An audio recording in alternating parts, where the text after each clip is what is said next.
शुभ संध्या।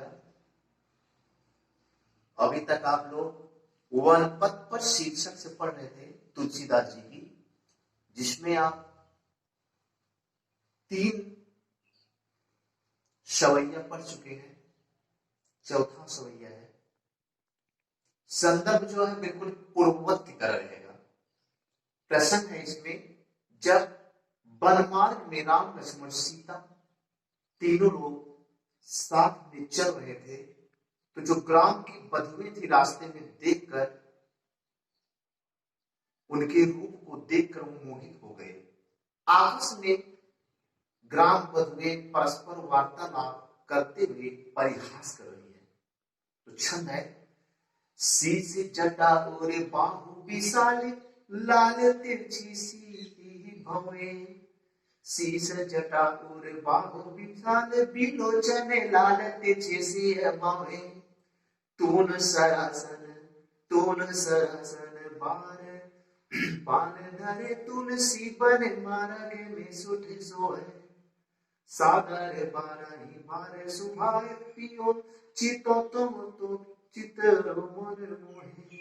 सागर बारही बार सुभाए चितै तुम तो हमरो मन मोहे। पूछत काम बधु सिय सो कहु सावर से रखि रावर के है। शीश जटा पूर्व, शीश जटा, शीश माने सिर, जटा माने उनकी जटाएं, उर माने हृदय, बाहु माने भुजाएं, त्रिलोचन माने नेत्र आंखें, तिरछी सी भौहें।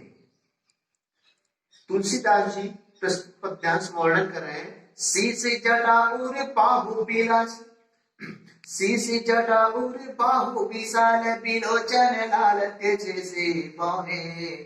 तूर सरासन बान धरे तुलसी बन मार्ग में सुठ सोए। हे सखी, ये जो सुंदर लुभावनी जोड़ियां हैं, ये जो आपस में चल रहे, सीता जी से वार्ता करके वो कहते हैं कि जिनके सिर पर सुंदर जटाओं से विराजमान है, जिनकी भुजाएं और जिनका वक्षस्थल विशाल है, और जिनकी लाल लाल आंखें हैं, तिरछी तिरछी भौवें हैं, और जो बन के मार्ग में तून सरासन, तून माने तरकस, सरासन माने धनुष बाण, बन मार्ग माने बन के मार्ग, सुठी, सुठी माने अच्छी तरह, सोहे माने सुशोभित होना। ये जो बन के मार्ग में चल रहे हैं, ये कितने शोभायमान लग रहे हैं, कितने सुंदर अच्छी तरह से बन बाण, धनुष बाण को संभाल रखे हैं, और इस वन के मार्ग में अच्छी तरह सुशोभित हो रहे हैं। सादर बारही बार सुभाए, सादर बारही बार सुभाए चितो तुम तो हमरे मन मोहे। और पूजत ग्राम बधु से सो कहु सावर से सखी रावरे को है।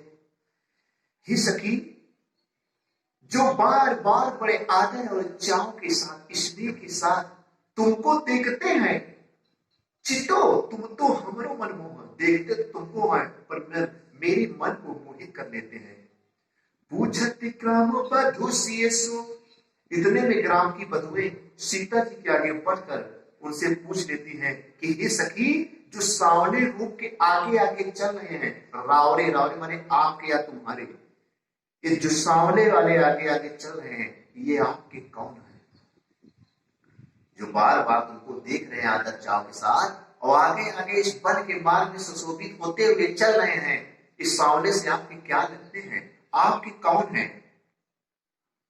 फिर प्रस्तुत पद्यांश में काव्य सौंदर्य, प्रस्तुत पद्यांश में राम लक्ष्मण सीता जी के बनमार्ग में ग्राम बधुएं उनके रूप पर मंत्रमुग्ध हो जाती हैं, और बड़े ही सुंदर मार्मिक वर्णन किया इन्होंने। भाषा ब्रज शैली, मुक्तक चित्रात्मक शैली, छंद सवैया, गुण माधुर गुण है, ब्रज भाषा में अधिकांश प्रयोग होता है, अलंकार अनुप्रास है। ठीक, इसमें तुलसीदास जी ने ग्राम बधू में बड़ा उत्सुकता का ही बड़ा ही मार्मिक वर्णन किया है।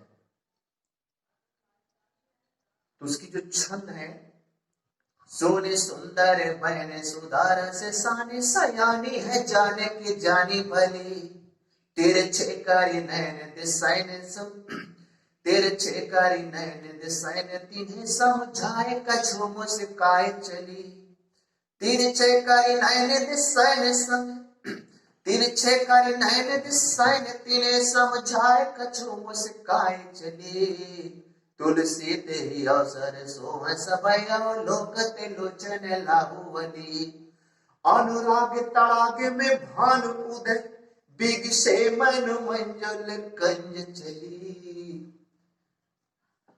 सुर सुंदर बैन, सुंदर माने बैन माने वचन, सुधा रस सयाने, सुधा माने अमृत, अमृत रस से सने हुए, साने माने सिक्त हुए, सयानी माने चतुर, जानकी जली भली, भली माने अच्छी तरह से, नैन माने आंख, सैन माने इशारा। तुलसीदास जी कहते हैं वन के मार्ग में सीता जी जिस समय चल रहे थे, ग्रामीण की बधुएं परस्पर साथ साथ में चल रही थी और सीता जी भी अमृत रस से सनी हुई, ग्रामीण बधुओं के मुखार बिंद से सुनी हुई बातों को सुनकर, वे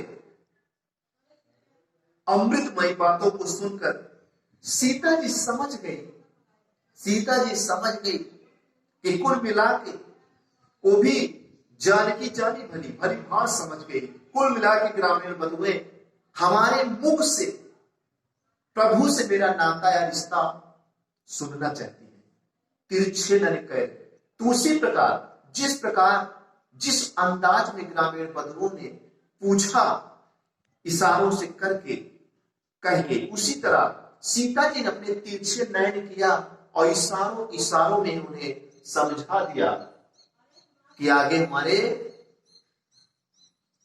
पीछे मेरे देवर चल रहे हैं, इनके वो बड़े भैया हैं हमारे प्रीतम, समझाए कछु मुस्काए चली, हाव भाव भंगिमा से इशारा करके वो भी समझा के कुछ मुस्कुरा के आगे चल देती है। तुलसी ते ही अवसर सोहे अले, तुलसी ते ही अवसर सोहे सबयो लोकत लोचन लाहुवली।